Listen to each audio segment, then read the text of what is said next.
Switzerland will tighten measures to expel spies, including Russian intelligence agents. The upper house of parliament supported the measure just 2.5 weeks before the start of the Global Peace Summit in Swiss city of Bürgenstock.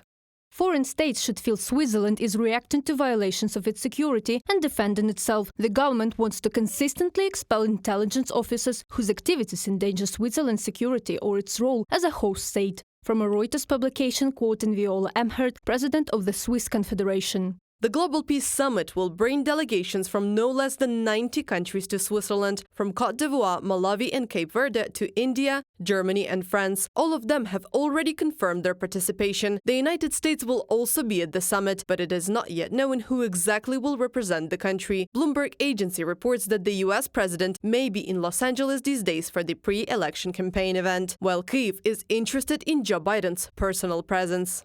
I think President Biden is needed at the Peace Summit and needed by other leaders looking at the reaction of the United States of America. His absence will be applauded by Putin personally. We also expect a response from China. We would like a response from Brazil, and there are many more countries. We are open to everyone, and every opinion is important to us.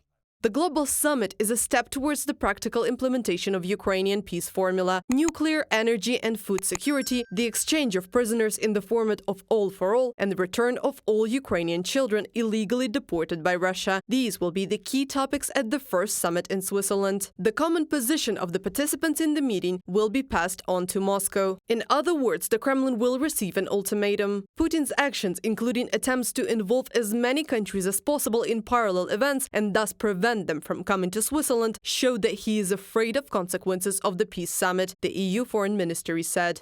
They have called a meeting of the BRICS in Moscow in order to put pressure on them not to go to the conference. If they don't want people going to the conference, it means that the conference is important.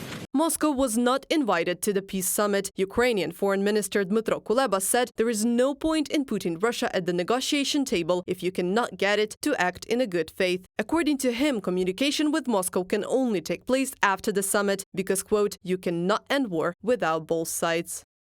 For the EU, the important issue is how to progress from next month's conference to a possible meeting in Saudi Arabia in the autumn with the participation of Russia, from publication in Bloomberg. According to the news agency, the next peace summit involving representatives of the aggressor country may be held in autumn 2024. Reported by Anastasia Tarnavska, Valeriana Kapelova, UATV News.